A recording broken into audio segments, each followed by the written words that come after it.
just circulating some notes so that we can Madam Bano, she has greatly given the quality of who a leader should be.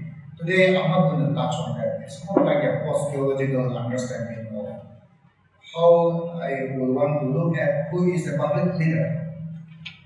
Here, I have cited three issues: the vacuum or the mathematics of leadership, the morphology of leadership, and the metrics of leadership. First, the mathematics of leadership.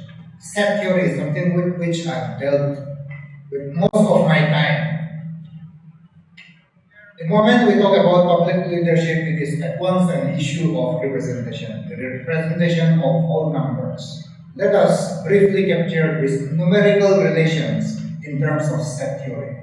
In 1883, George Cantor radically redefined the concept of multiplicity, which came to be known popularly as Cantorian set theory. Many as one, or the infinity of infinities. I want to quote him. By a manifold or set, I understand in general any many which can be thought of as one. That is, every totality of definite elements which can be united to a whole through a law. By this, I believe I have defined something related to the Platonic eidos or idea. To understand this little bit better, let us go back to Leibniz in 1710. He formulated what is called the transcendental law of homogeneity, which was proposed much earlier in his philosophical essays. I would like to quote him again. One will know the beauty of the universe in each soul if one will unfold all its forms, which only open perceptibly with time. Each soul knows the infinite, knows all but confusedly. It is like walking on the seashore and hearing the great noise of the sea. I hear the particular noises of each wave, of which the whole noise is composed, but without distinguishing them. Of course, many of you, I do not know your background, but I'm glad to believe that some of you are scholars from the Mount Sinai Institute. The one is something which has been a very great method of inquiry in the Western tradition, and much later on came this what is called Alam Madu. He talks about one. See, if you look at Nagaland text, it is a completely different thing, but in the Western tradition, the one is what is important. In the Naga tradition, of course, as a community, the one which is not one. See, this is how we look at each members of the community. Like the Feast of Merit, for example, it's a form of pauperization, where somebody who is becoming distinctive in society is made to what we call withdraw all his distinctiveness from society. So how we approach distinctiveness, how we look at. So Alain Bado talks about bin is not the one. For one is a number and there is no there is in bin. Numbers, in short, are not objects. So I've briefly given this what we call understanding of set theory to also give an impression that the background to which I speak is like what we call the nearest contrast will be psychological paragraph. We are small people all into bits. It's difficult for us to come together. Traditionally, for us, it's easy. You see, we have what is called the elders. The Pitsumia in Annam is called. Then we have the Nichumia. The Nichumia or the youngsters, they cannot take the role of the elders, which is impossible because it comes with age. Therefore, I go to the idea of the history of hero both in the Western tradition and here. In the Western tradition, you see, the hero is understood as something who is a protector, defender. See, he is the safe guardian, he is the warrior, he is everything. Likewise, if you look at the early times, the times of antiquity, we find that the Greeks and the Romans, they have their fair sense of who is a hero. For the Greeks, it's the anarchic individual. The Greek hero does not indulge in fatalistic thoughts or show any helplessness. They exhibit strong sense of responsibilities, possibilities, and hope. Heroes, the gods and divinity used to involve, but they make themselves that they are not at terms with them. Rather, they rise up to fight for themselves. Heroes take situations into their own hands in getting things done. Heroes are not afraid of consequences and therefore ever ready for challenges to cross boundaries. The Greeks also legitimize us and admire the clever lives of their heroes, like in the instance of Odysseus. The Romans, meantime, saw a massive shift in who is the idea of the hero. The idea of a nation state was then conceived, and there was a need to construct a sense of national identity. The hero, therefore, for the Romans is somebody who represents the represents the Roman Empire. The Roman hero renounces faith and is motivated forward by a certainty of destiny.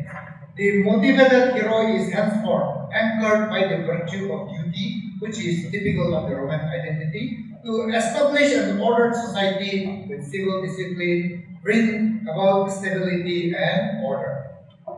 Of course, much later on we came with all these heroes who put their underwears on top of their trousers, like Batman, Tarzan, Spider-Man, Superman, Venom, etc. In the case of Nagas, I would like to contextualize the Angami. Of course, it depends from place, tribes to tribe. The idea of who a hero is more in the form of like a Mievinia. A Mievinia literally translated is a grand person. So when you say a Terra Mievinia means somebody who is an expert, a warrior par excellence. There is a warriorness in Terra. Terra means war. And much later on came this Rami. Rami is more like an entitlement. It could be because you are given an education like PhD for high committee. It's like getting another Rami, another feather. See, it could be a government job, it could be a social recognition. So what I want to here distinguish is from the traditional to what we call modernity, the morphology of leadership. There are changes. Changes we know are inevitable and at the same time radical. We talk about Kuhn's paradigm shifts, like Keller's modern bread. Then there are generational gaps, intercultural. Francis Fukuyama, given the bleak Cold War, talks about the end of civilization. Then Samuel Huntington comes and talks about the clashes of civilizations where diversity needs to be appreciated, where on the basis of religion, conflicts will grow more and more in the world. Then we have the emergence of biopolitics, where in traditional times, if you have more soldiers, if you fight and win the war, it's important. Today, what we see is a gradual shift to biopolitics, where the care of the self. All governments are now interested in taking care of the welfare, the health of their citizens. They are no longer talking about wars, having bigger army. See? So we saw the COVID. This major shift since the 1960s to politics is something which we need to also understand because it is contextualizing us. Of course, the other areas are the market, consumer-driven globalization debate which are taking place, the North-South, the socio-economic consumerization of the industrial states, westernization, Koreanization, blah blah blah blah blah. Changes which are inevitably with which we seem to be comfortable and at times uncomfortable with. In the Western tradition, when there were shifts, radical shifts in society, here comes this Jesus Christ. In the midst of Stoics, we know that the Stoics were living the best of the times of antiquity. They had already defined so many philosophers. They had already explored all areas of knowledge where they were at their pinnacle of what can be taught. What more can be taught? So they came out with what we call TGL, the good life. Nothing exists more than this, and everyone aspires that the limits of everything is the good life. Jesus Christ came and he needed to radicalize this amongst his people, amongst his society. He talks about all are equal in the eyes of God. It was a radical thinking. He was the first Marxist par excellence. Secondly, he redefined love, because love we know in Western tradition. It's more to do with a homo kind of relationship. Love also between men and women, it was not like today. Love has a history, and in the Greco-Roman times, the kind of conceptualization of love. Jesus Christ brought what is called monogamy. Then the third thing which he redefined was he redefined afterlife, which brings a classic change between what is Mediterranean versus Eastern religion. Life after death. These are the three essential teachings with which he established his leadership as well as brought about Christian norm. In Naga tradition, we see that a parallel is taking place. Of course, we look at James Scott, he talks about all these mountain people in this, the art of not being governed. Later on, when Campbell talks about Sonia, where this particular bunch of people who live on mountain tops, ranging from Ahom Naga border, right all the way to Kumeng, Yunnan, all the way to this, what we call the mountainous areas of Southeast Asia, where they have escaped from what we call the plain area. The fear of a stranger is an ancient fear. And for us, with this fear, we immediately came in contact with modernity. Here I would like to talk about what we call tax.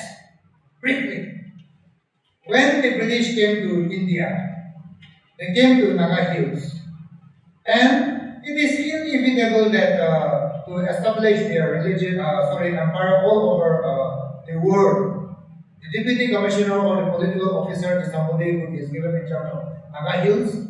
When Nagas killed Gama, it sent shock across the entire world because nobody touches a British Empire representative. They were bewildered. But what is interesting here, around this time when to punish these Nagas, the Konoma war took place. Around this time, I've calculated the monthly salary of unskilled labor in the more prosperous Indian cities was rupees 3, and for the skilled labor, it stood at rupees 10. This is between 79 and 80. I've also collected statistics, whereas when the British came, they imposed house tax of 2 rupees per annum. You see, which is very, very huge. Not only that, all villages all households were asked to pay 1 buwan of rice per household, which is about 37 kilograms of rice for every household. So the kind of burden which was imposed upon every household. When they wanted to shift their capital to Kohima from Wakam, they calculated the cost, benefit, and revenue anticipation for house tax annually. So it was pegged at about 26,000 rupees from Angami area. That is from about 7,367 households in the Angami area. Likewise, they were calculated from Rengma area, from so-called Kacha, Nagas, etc., etc. The point here I want to say here is tax was such a big thing. Like how account initiated the issue of tax. It's a completely different, what we call fall. Another layer which our ancestors faced. It was more like a complete, what we call tax represent the optic of authority. And if you look back, the 1929 Simon Commission, the 700 words memorandum has all ingredients that constitute 20th century's most violent uprisings, as well as theoretical anxieties and interest on ethnicity, nationalism, minority, representational politics, and anthropology all over the world. So the Simon Commission, the memorandum which we represented to the Simon visiting India, that became like the pathology of all 20th century's what we call predominantly even academic as well as conflicting issues. So out of this emerged what is called the fourth president, the one of course he is remembered more than the first president is the fourth is this one. But I just want to. So with this, I want to jump to what we call different systems of government, modern systems of government, which were also imposed on us so suddenly, post-independent India. With this, I want to move to the third one, the metrics of leadership. There are paradoxes in our society because we say that youths are the future of Nagas, but the youths are never given opportunity. We all the time talk about the principle of atomistic utopianism. We need to have unity first. We talk about various social organizations issuing ultimatums to government bodies like, we shall not be responsible for any untoward incident if so and so happens. So an element of our feudal jurisprudence still. So the question of traces, the question of forces which are still touching us, which are still instigating us. When we have, like in clear terms, the law of the land should take its own route.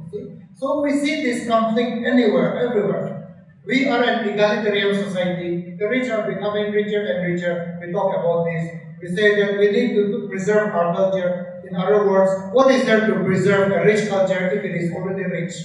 You see, everywhere we say God is with us, we like to invoke the ontological, and for us, every moment is seen as a historic moment. You see, people without written history. We like to valorize even as though we are all in an epoch, again, like we are creating history. Here, what we will see is the predominance of who owes the community, who owes the tribe, who owes the village, who owes the clan. We segment it. Who runs the government? Is it the elected members? Is it like what we call a parallel body in the form of MBCC exercising its own prohibition thing? Who leads the church? So amongst the stresses and forces which are still conflicting, we find sense, voice, and property to populism, to regionalism, to factionalism, to tribalism, to even the voice of what is legitimate and illegitimate. And out of this, we have a huge trust deficit and a society which ultimately is becoming cynical towards the entire system, cynical not only against structures which we are inheriting, but also our inability to transform all this, our inability not only to transform, but also to adapt. Today, I see the challenges of leadership drawn on two main lines. The politics of memory in public life. How do we create memories? We know that birthdays are memories. We like to remember anniversaries. Memory is a huge industry. Personal, cultural, collective, social, public memories. How memory works in terms of us, we have monoliths, museums, commemorations, monuments, through celebrations and through mourning. See? So we have a lot of that in our midst. The community gatherings are rekindling the entire cycle of memory. The involvement of memory in our public life, like the priestly presence in every aspect of our life. See, these are aspects which are part of us. We cannot change this. This is integral to our indigeneity. This is what we are. This is what Naga is. And today we have here, since I represent the building and other construction, every time people say that, oh, building and other construction means RCC, you see, and migrant workers. But our perception also says that in every village we have a set of people who do the indigenous house building, who make buildings in the villages, you see. So likewise, public leadership ultimately does not mean politicians or elected members alone. But what we have today here is between this conflict of the memory industry, which is not only rampant but integral to our society, we have what we call leadership, whose mind is no longer young. See? So for me, I've understood that in olden times, the elders means those who are the elders. They are regarded as the leaders in the community. They are the leaders in the community indeed. And we have the youngsters who are just part of the community, those who are one which is not one. So today what we see is that with the fast changing things in and around us, with the dynamics of changes which are taking place, my younger brothers, the peer group, to that, a lot of layers are coming there. That's why I go back to the beginning where I quote one of my favorite litanies. You see, I can hear the great noise in the sea. But every noise is a composition of different layers. Likewise, in our society, how do we understand leadership? I think it is important for us to understand not only by saying that, oh, ENPO is doing so and so, oh, this section is doing this and that, or this, what we call taxi association. Leadership we need to today, because this will remain with us. Leadership we need to today understand in terms of its diversity, in terms of its various layers, in terms of its multiplicity of noises, in terms of what we call the layers which are and will be composing to us, because this is what we are, like that sabuli, small we are, but it seems that we cannot bring these two and join together. Today, what I feel is we need to rebrand leadership. We need to shift from the toxic past trauma culture, which is part of us. We need to shift from a politics of regret to a politics of new legitimization. And here I would like to mention about two great leaders in post-Second World War Germany. German society grew up with that trauma culture. They learned that their society was so toxic, right across their neighborhood. They never knew, many people never knew that they were annihilating the Jewish people. See? They woke up in a state of amazement as well as in a state of shock. So the burden of what we call guilt, a guilty society, was not with those perpetrators, but with the children of this young modern society. What happened was that Willy Brandt realized that society cannot move ahead with politics of regret. So he brought about what we call a new policy, and he realized that moving beyond branding Germany as a guilt society, he need to rebuild Germany as a moral nation, a nation where other nations can once again believe in them. And of course, Helmut Kohl, you see, he brought in about the reunification of Germany, but he institutionalized the official commemoration to allow younger generation to move forward. He made attempts to return to normalcy. He created an ethics of responsibility where, for us, I think it is important that we need to rebuild a collective memory. What was our past will be our past. It is important that we need to move forward with a collective memory which is representative of the young people, which is representative of the aspiration of how our children look at things, because no attempt to tell our history to our children, nobody would believe them. Thank you.